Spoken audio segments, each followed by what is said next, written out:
A zero-tolerance ban has caused much discussion after a teenage death linked to cyberbullying.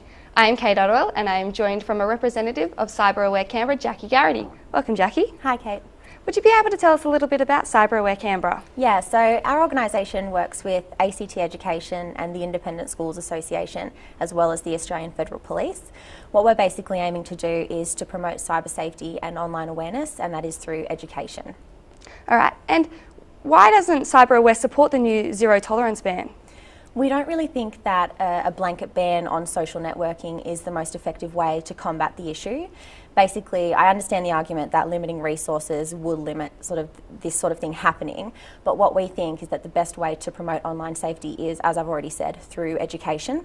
We think that the best way to do this is by promoting communication between children and teachers and their parents.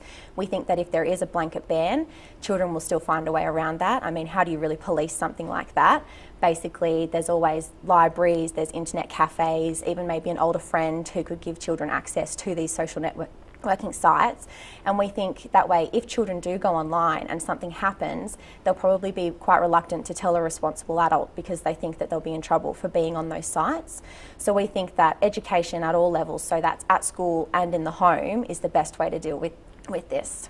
And as a result, you guys have endorsed the government-funded eSmart program. That's right. So how do you think this will manage children's behaviour online? eSmart was piloted in 164 schools throughout 2010. From there, over 95% of those participating schools have said that they would recommend the program to others. We know that it's really effective and we know that it works. Basically, it's looking, as I've already said, at education. So it's starting in the school, there's resources for teachers, there's resources for parents, and it's basically teaching children how to be aware of online safety and the best ways to act online. It's also teaching children that there are consequences for their actions. We have found that a lot of the time children engage in this behaviour because they think there are no consequences, they're hiding behind a screen. This program actually shows children that there are consequences to their actions, and very serious ones at that.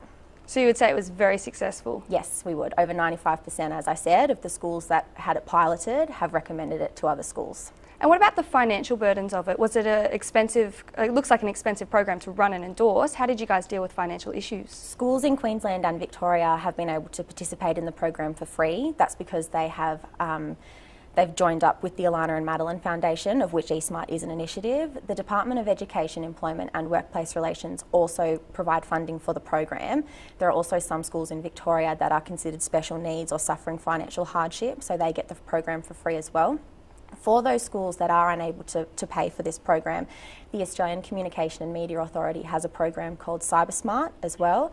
It basically is looking at the same things, but it's not as comprehensive. So it is $3,000 per financial year for the program, but it's well worth it.